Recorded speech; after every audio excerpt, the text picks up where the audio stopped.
the people that marry perhaps capability with intent rather than merely conviction and an absence of capability. I chose to emphasize that because I believe that for far too long have so many of us been mired in a position and posture of learned helplessness, Hmm. which has many contributing factors, including just the sheer complexity of our civilization and the world as it exists today, with information being able to move from one end of the globe to the other in milliseconds at the speed of light. I think we haven't really psychologically contended with that, similarly to how we haven't really still civilizationally absorbed the fact that we can end human existence in the span of 30 minutes by launching nuclear weapons at each other. We just kind of pushed it into the background. So, in light of this massive complexity and in light of the unseen and untalked of downsides of the liberal post-war order, uh, there are there are real difficulties with organizing ourselves both individually and collectively in ways that allow us to meaningfully contend with that complexity. And so in this show, I wish to invite people on and have conversations with people who I think are meaningfully contending with the reality as it exists out there and are doing what they believe will move things in the right direction from their vantage point and according to their interests.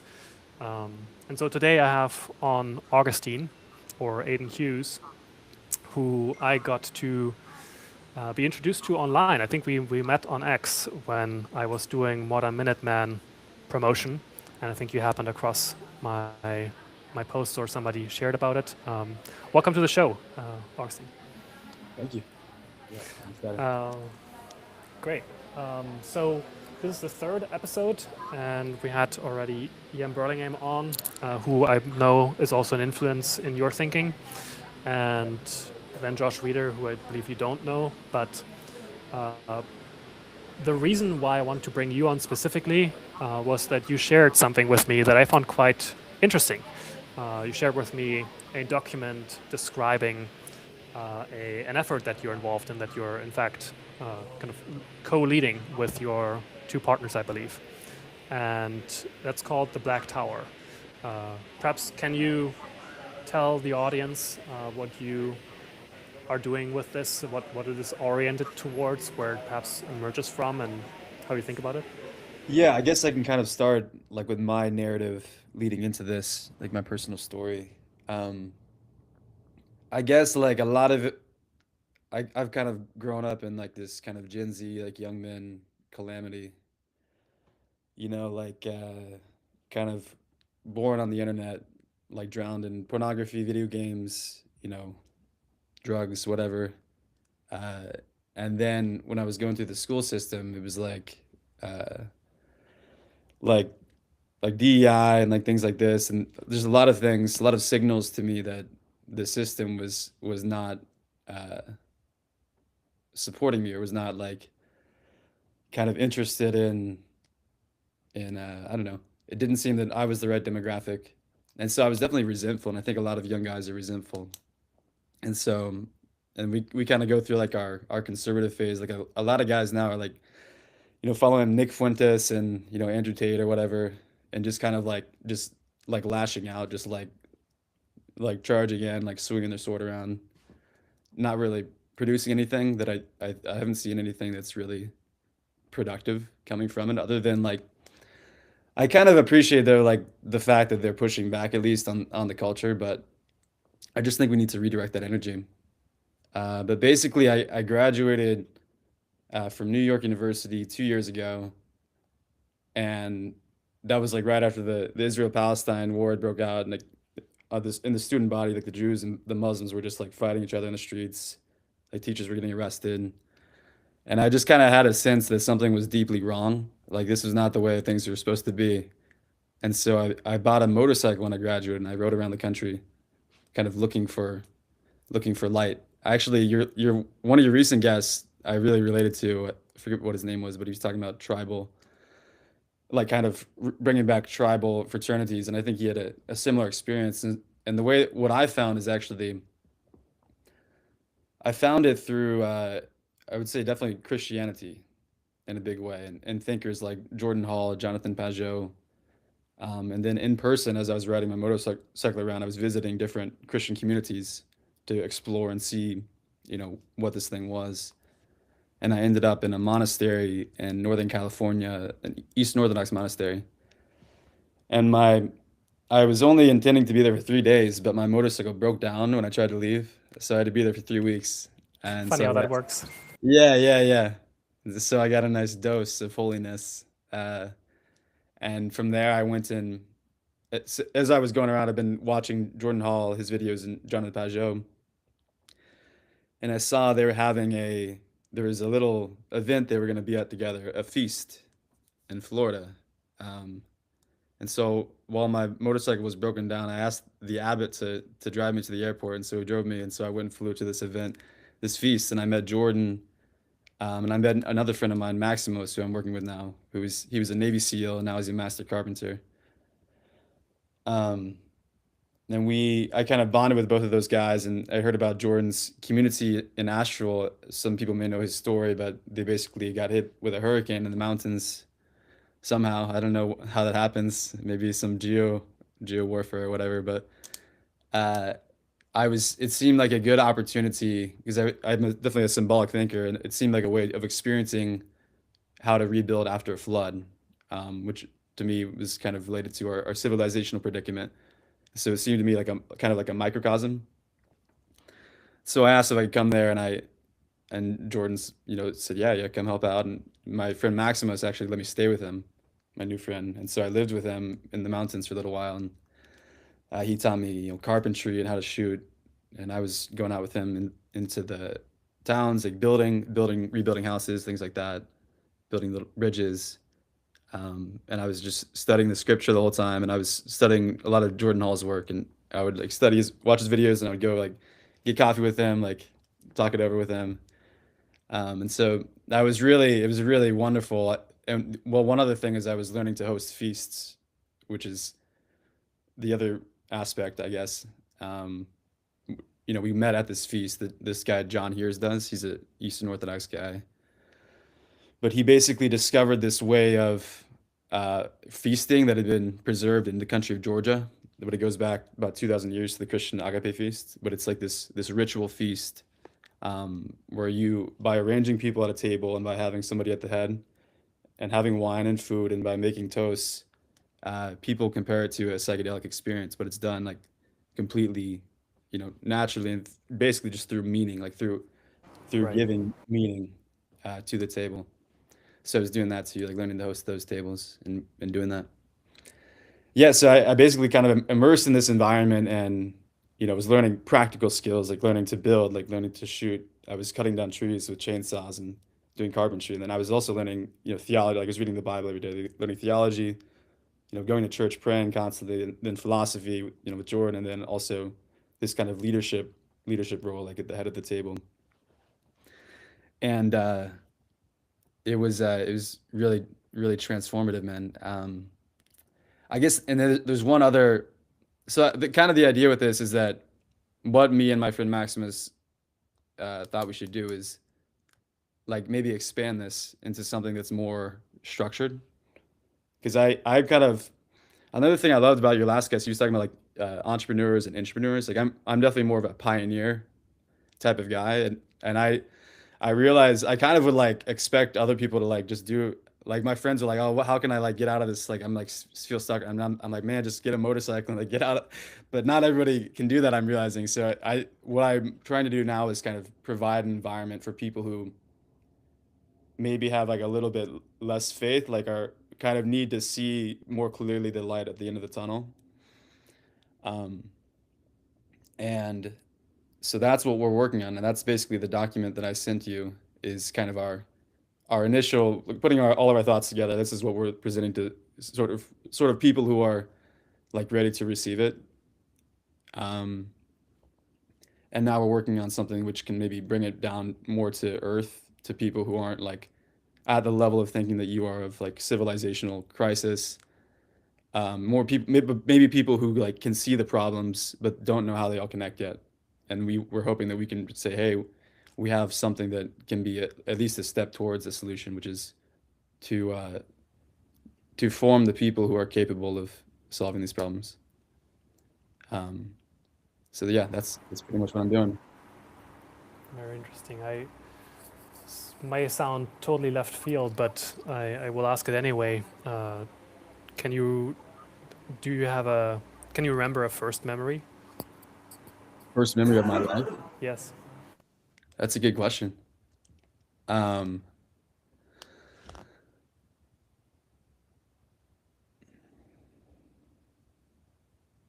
I yeah, I can remember something very early. Would you like to hear it? Are you willing to share it? Yeah. Well, I remember one. It was a dream. Yeah.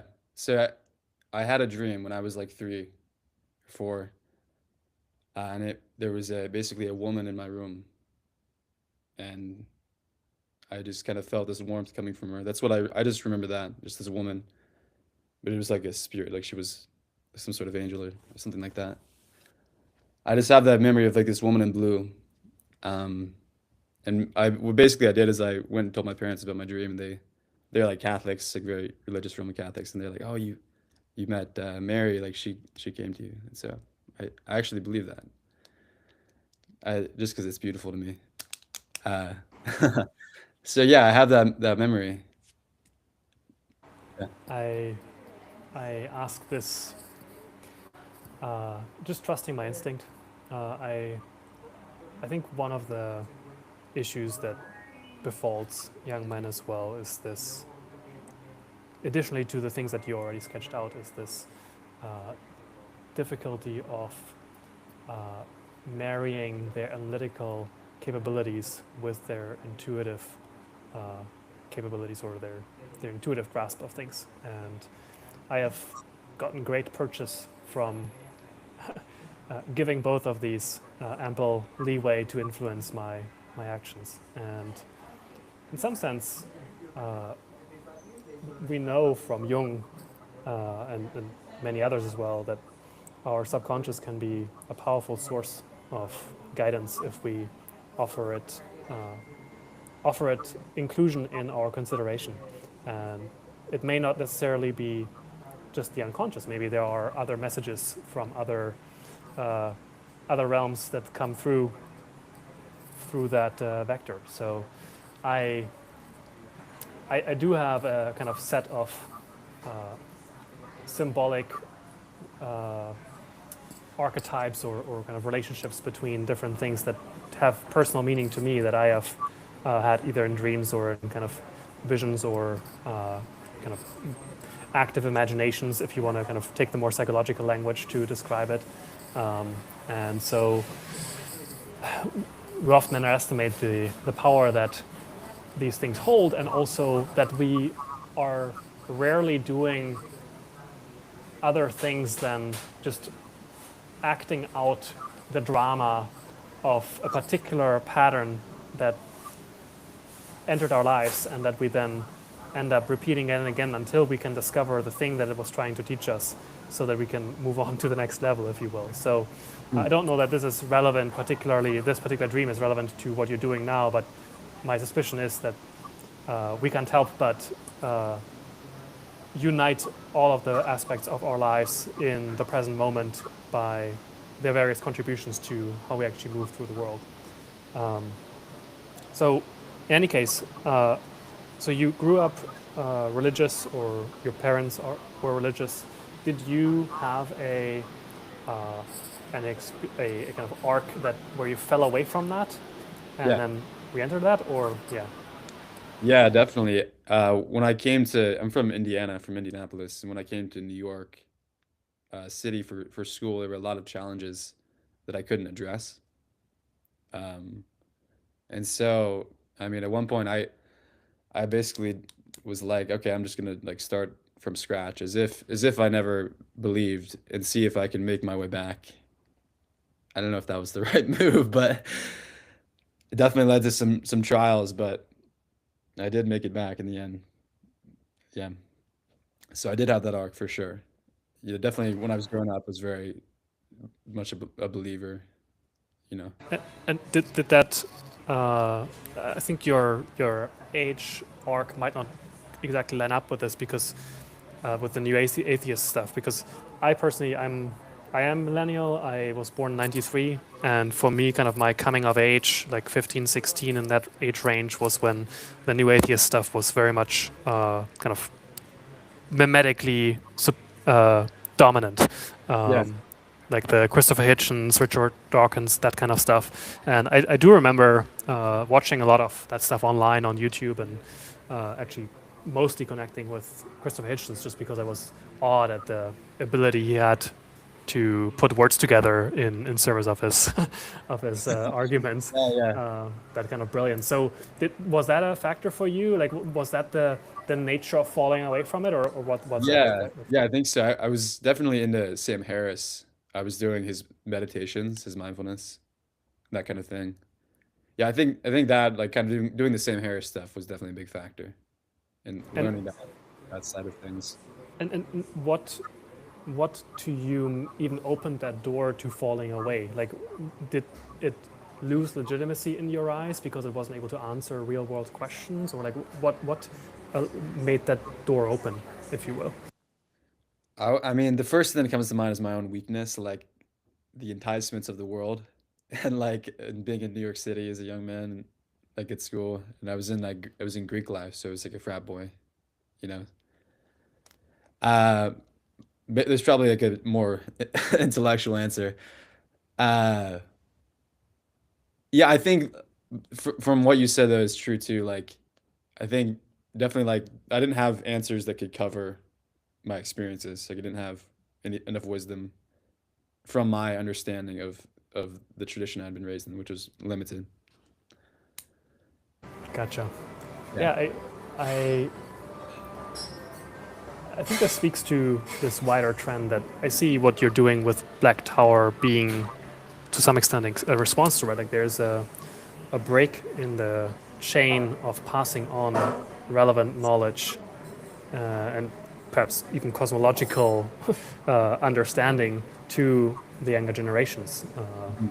There are kind of on the political level, there are assaults on the shared religious fabric. There's just legitimacy that language has lost in the eyes of the public. I think one of the things that I again and again find myself lamenting that we have lost because theology is no longer a discipline that holds currency in the public eye, that we can't and it is psychology that has largely replaced it, which itself has largely become a tool of the state uh, and of the Yeah. economy, right? Yeah, it's just like theology, but made an instrument of the state. Exactly, and so what we've lost is we've lost this extremely rich vocabulary to describe the human condition and the way to navigate it that encoded extremely potent wisdom and that we can't really access anymore because we deny the legitimacy of that language or that worldview. So, do you feel like there is something happening, perhaps both within but also outside of your project or your effort here that where people are rediscovering that? Because that's kind of how I see Peugeot, for example, Yeah. doing, right? Like they are, him and his brother are reconstructing this symbolic vocabulary and literacy, perhaps, that is offering people an avenue to grant enough credibility to the stories that have, for a long time now, been at the foundation of our civilization and our peoples. And I guess Peterson was one of the first in the public eye to kind of provide people a path back to that, right? Like that. Then I think Jonathan and others filled or built on top of, going from there. But yeah, how do you see that? How do I see it? Yeah, I think they're definitely bringing a way back in. Yeah, I guess what they're it's exactly what you said. Like they're giving a people a way of seeing the value in it without necessarily at first needing to accept like this literally happened. They're basically showing you that whether it happened or not, like this is like the most rich source of information you could possibly have. And so it's absolutely essential. Um, and I think that's a way back in. And then you can enter into that, and then you kind of you start to believe actually the literal part too. Right. Yeah. Maybe tell me a little bit about your relationship with Jordan. Like, how have you? What kind of conversations have you had? Like, what has come out of that that informs what you're doing now? Well, yeah, I mean, this is basically, I think in some ways, the way that modern Minutemen for you is maybe your response to your relationship with Kurt. I would say this is my response to my relationship with Jordan. Um, yeah, at one point we were considering that he might write a book and I might like be kind of like in dialogos with him, like the way Vervaeke did with oh, what's his name? With some other guy, I forget his name. But I didn't quite feel right. And but this to me feels right because it's like it's making it embodied rather than just like writing another book. Like, okay, here's the action. Like here, because Jordan's whole thing is like his ability to diagnose civilization and like the problems. Like he can take like a problem like the environmental crisis, like the crisis in law, or like the crisis in human nature and the soul. And he can, if you can like see, if you are like concerned with any of these problems, he can like take you from there and show you how they're all connected to one. And then now what he can do is like saying, here's the key. And you basically have to enter, you have to become something. Like you have to, the way to cure civilization is to cure yourself and your communities, and then you'll be capable of curing civilization. And so yeah, so that can tell you something about our relationship. And then basically this idea with the Black Tower is to do that, is to now I want to be able to like talk in the way that Jordan does and tell people about these problems. And then here's a key, and here's a way you can actually participate in that now. Like we're giving you the environment to do that. Perhaps use this opportunity to explain like what Black Tower is, like what is the idea here, and where are you at, and what are you aiming at? Yeah.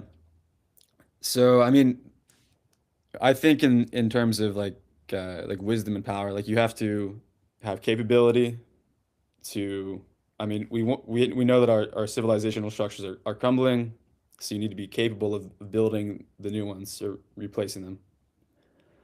We're also losing our narrative. Like we have narrative cohesion is crumbling. So you have to be able to like have a legitimate narrative for like what you're building. So what this is the hope is like open up a space where men can come and receive mentorship from guys like my friend Maximus, Navy SEAL, like a warrior, like a man who has done the real thing, has fought in Afghanistan. Our friend Thomas, he was a army captain, um, and mechanical engineer. So like, yeah, the idea is you come in. I mean, we're kind of figuring out like what like level to start at, but like say you're like an incel, uh, like you're like an incel, like you don't have really many capabilities, you don't know what you're doing, you just know this sucks and you hate this. Like we want you to be able to come in, like if you truly have the potential and the will, um, to do a lot of what E.M. Burlingame talks about, which is like first like ground and basic skills. Like, what I was doing was I was going to the woods with a chainsaw and cutting down trees. Or like I was building like a hut with with wood and cutting, or like laying concrete, like doing these things, these physical things. And then the part where I would like a little bit add on, maybe later on to Burlingame's framework, because he's really concerned with capability. I would add in the what we would do is add in the narrative. So like reconnect with your narrative, like read the Bible, read the Odyssey, like read the stories which built the narratives up to this point. And then from remembering your own story, and from gaining this power, you have the beginning of what can be like an outpouring into a civilizational remembrance of narrative and capability to implement it. Um, yeah, so that's like so the basic, getting those basic skills and getting this basic narrative grounding, and then you would move into uh, kind of this second stage, which is what Burlingame talks about, like he calls it the 7 pillars of fifth generation warfare, which is kind of some of what we would like to learn. But you basically, once you're grounded, now you can move into like more things like your modern minute, like entrepreneurship or statecraft. And we want to provide the environment. Like we're not really masters of this stuff yet. This is like kind of a participatory process, but we want to provide the environment where you can come in and live in fraternity and together learn and take advantage of the internet and the possibilities of learning. Because I mean, if you see like the Peterson Academy, like what they're kind of seeing is that you don't really need if you're just gonna have a teacher in front of a classroom just transmitting information, you can do that online. Like you don't need to be in person at all. What you do need is mentorship. Like you do need men who have a relationship with you, and you do need men. You need brotherhood. You need relationship vertically and horizontally. You know, and in that way you can grow and bond and you know that can flourish into projects and like things that you do, like kind of, which has been my experience. I'm kind of doing it at like a meta level, I guess, because I'm like trying to like feed back in and like provide the experience, at least at first. Um, yeah, and then from that, the idea is like rather than here's our strategy, like we're gonna like I respect your strategies, like your revolutions and all these ideas. They're nice, but like kind of the idea is not to have like a strategy like this is our political plan. The idea is rather just to form the people who are capable of, you know, making these strategies and Right. executing them. And then the other aspect of this would be we're just doing like a one place right now. Like we have some land and we're trying to implement it there. I think there needs to be some way of connecting like different brotherhood networks under 100%. some, which is why I think you need narrative. Right. That's the layer of affiliation, association, coordination across these geographic distances.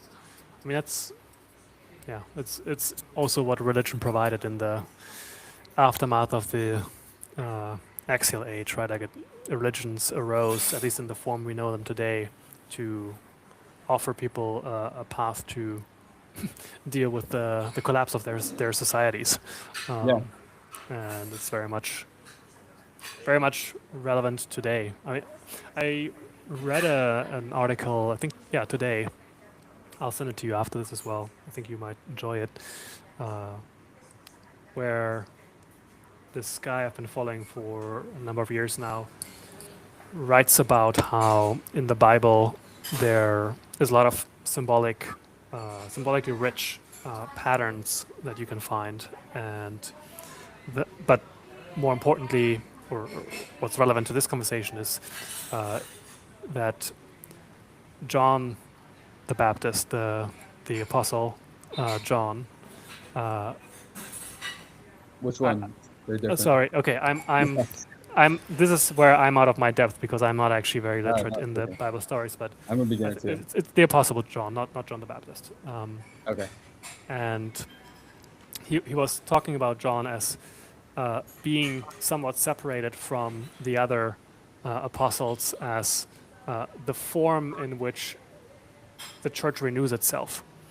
I can't I can't summarize really what he was saying in there because it's still very fresh and I don't have the literacy in this to fluidly weave it into the conversation like this. But I'll point your attention to that afterwards. But what stuck to me about this and why I'm bringing it up is that it was this sense of there's the church as it is built institutionally, and then there's the church as it is lived by the people themselves. Like there's the institutional body that exists that the Christianity became over the last 2,000 years, and then the renewal might come not only through the institutional body, but through the direct relationships of the people in whose hearts perhaps that pure love and faith for Christ is actually active rather than ritually or institutionally kind of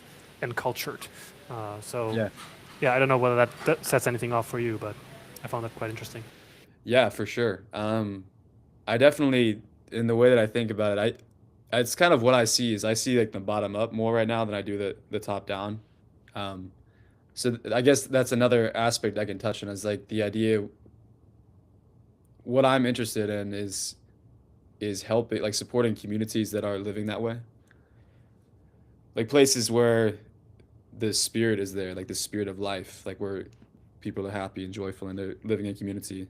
And I think that it has to be like I think Christ has to be the unifier because I think you need yeah, I think you need something strong enough which can like bind things locally and globally. Um, it's just one way of talking about it, and I think Christ is does that at every level. This is a big topic, but I'm just like gonna say that. So yeah, part of this is like I think we just you guys talk about this like we need to build parallel infrastructure. And if we're forming guys who are like gonna be these, uh, these Minutemen or what I would call knights, or you would call at the highest level the network statesman, and I would maybe call that like a saint or our version of a Christian Jedi, maybe. Uh, and but you need to like have a foundation, and I think the foundation is basically a village, like a Christian village. And when I was in Appalachia, I was seeing people building these and moving towards building these. So what I would like to do is help them, like offer this kind of these capabilities as a service for those communities rather than like some like top down like crushing thing, which is happening right now. It's like kind of these like structures are like crushing the life out of these local communities. Right, right.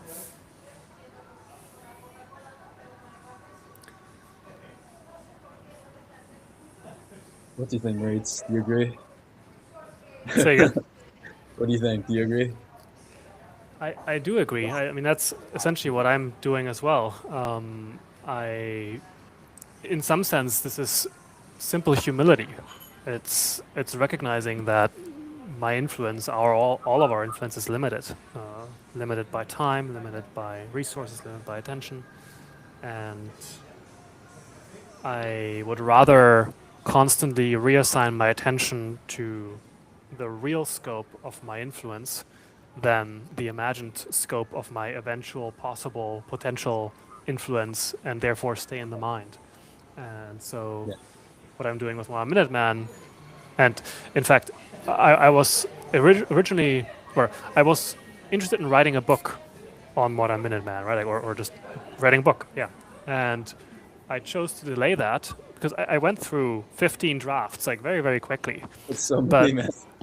but I mean, AI assisted, whether for good, Oh, ill or okay. worse, Okay. for the good. But what I realized is I was lacking the experience to exercise authority on top of, to be able to speak about some of the subjects I was interested in discussing there.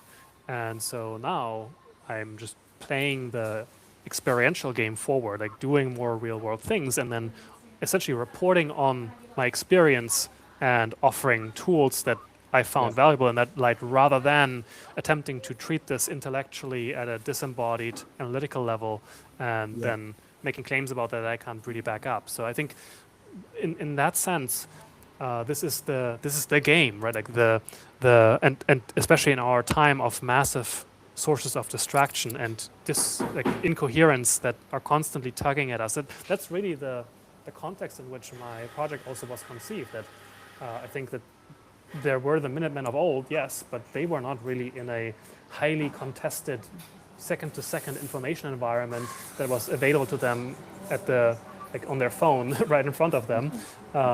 And so in some sense I'm harkening back to that historical archetype because I want to point people's attention to that there are real things you can do and there are real skills you can amass and there are real ways you can work with others and take a kind of active role in righting the wrongs in your civic or political life or direct personal life as well, although that's less touched on by the Minuteman as an archetype in and of itself. And and to reinterpret those in the modern context where this information speed, the narrative and medic evolution being so fast, like where all of these things are real dynamics. And yeah, I think you're very much right in diagnosing and applying this diagnosis to touch ground first, right? Like saw off those trees and make a cabinet from it for a real person in front of you, rather than what is the best possible cabinet with the perfect logging policy on the state level. To like, these are just very sophisticated ways of either masturbating or entertaining yourself.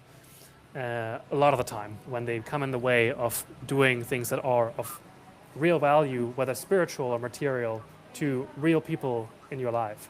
So, yeah. It's like Christ said, humble yourself and you will be exalted. Exalt yourself and you'll be humbled. Yeah. I have another question, which has been a bit on my mind recently, is like, how do you build parallel infrastructure without triggering the state to see you as a rival sovereignty? We were just talking about that in our staff call.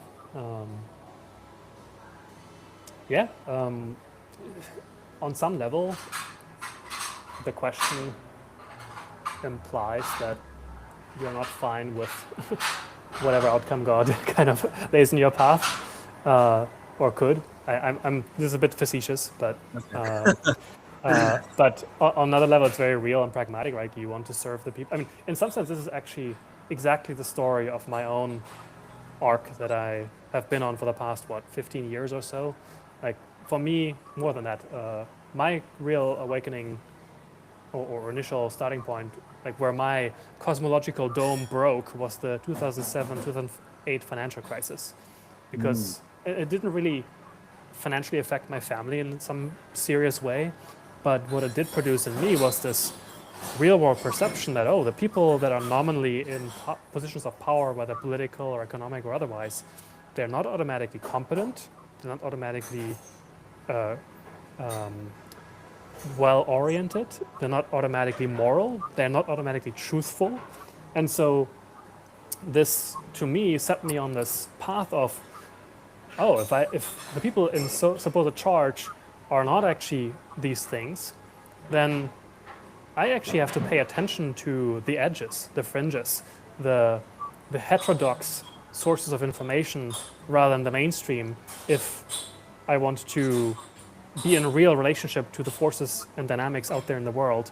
And all of this in service of wanting to care for the people in my life, right? Like I am by nature a fairly harmony-seeking person, and I have 3 younger brothers, and I have this core memory of being on a Spanish highway with our Winnebago when we were traveling from Germany to Portugal, and me breaking down crying because my brothers just wouldn't stop having stupid fights over nothing. And to me, this is one of those early kind of core memories that I think typifies how, like, I am motivated to prevent unnecessary and illegitimate suffering. And this financial crisis thing gave me this kind of push to apply my intellect to the world, kind of on the analytical level, and more and more, and I've struggled over the past 10 years to unite these two impulses, like wanting to have things be real and matter, and not just be masturbation or entertainment, but also it actually being important to understand things truly, rather than at the surface level. And for that, you do have to invest a significant amount of time generally into understanding things, at least if you want to spend your energy or your life being able to address those particular things.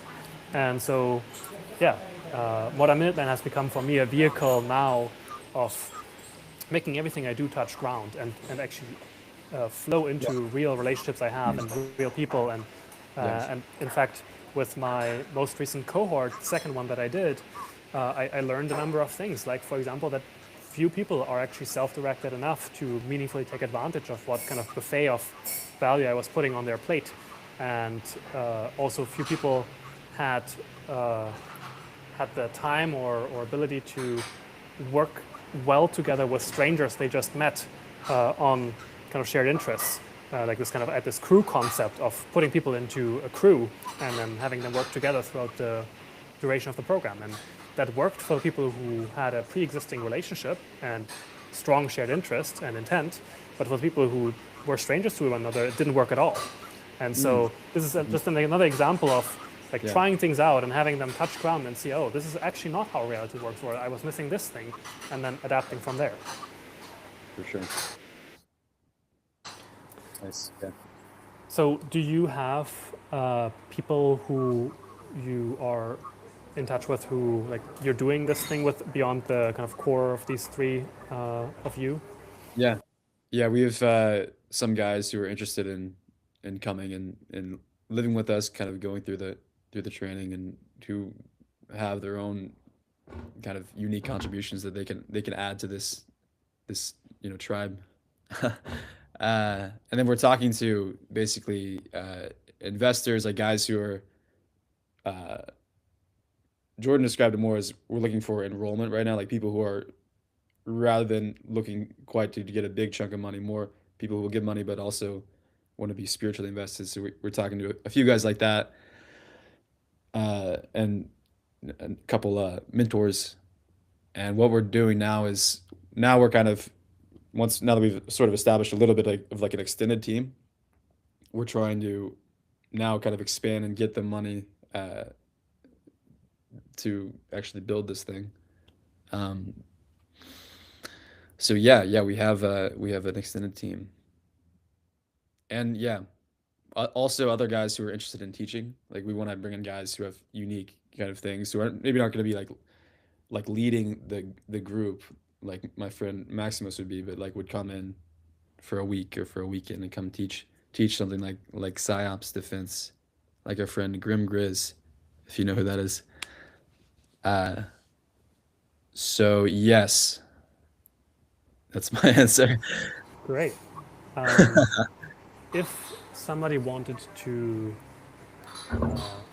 see you succeed, what would you tell them how they can support you? I assume prayer is on the menu, but Yeah, prayers for sure. other forms as well. Yeah. If you're interested in supporting this, we have a nonprofit. We're applying for a 501(c)(3).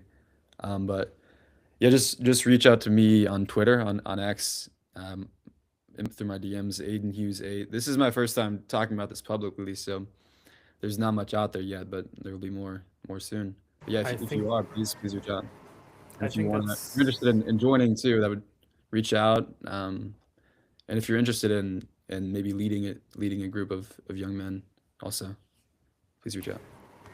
great. Yeah, I think it is not necessarily a bad thing for things not to be surface level available online of this caliber or this nature.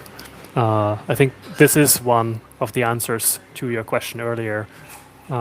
Just stay illegible and you do things in the real world. I mean, this is one of the other core insights that I've taken to heart in my Modern Minuteman work is to really see the digital as infrastructure for the real, but for the real to be where you measure or where you see whether it works or not. Like Yeah. to the extent possible, I wish not to contribute to the spectacle of distraction, and wherever possible, I want to kind of quote unquote punch through the screen and have things happen in people's real lives, so that their physiological relationship to what they're doing is a different one than there is light moving in front of me. Hmm. And so I do counsel you and everybody out there to take that to heart, uh, to consider it actually an advantage, not a drawback, to not be very legible, and instead to kind of traverse the web of relationships instead of Yes, the public kind of wide net of the open sea for of sure. catching fish. Yeah. I mean, that's why I wanted to talk to you. I didn't like go on Twitter and like here, yeah, I wanted, because it seemed like, I mean, I'm literally learning from you, like just from your videos. So it just seemed like you would be somebody who would get it, and maybe we could talk and something could come of it. Definitely. and Definitely. the people watch your show too. Right. Yeah. I think this is a good point to pause and well, stop, I guess. We will definitely continue the conversation, whether in public or private forum. But to our audience, thank you for tuning in, whether that's live or afterwards as a download or listen or stream. And if you found this of interest, feel free to reach out to Aiden directly. He shared about his X account. That's where you can reach him. If for whatever reason you don't find him, you're welcome to reach out to me and I'll connect you if I feel that is appropriate. And yeah, take into consideration, pray on his behalf that his venture succeeds if you are given to that kind of thing. And I will talk to you in another episode whenever that happens. I mean, this is also a new, one of the many new things I am doing, and I'm very much approaching these as doing something when reality asks me to, rather than planning to produce something on a schedule that is arbitrarily set and then has to be fulfilled as an external set of chains that I've bound myself to for no reason. So So you're walking with the Lord. That's what you're saying. I will accept that as an interpretation, yes. All right, appreciate you coming on, Augustine. We'll continue elsewhere, and feel free to reach out to him at the first opportunity. Thank you, Marie.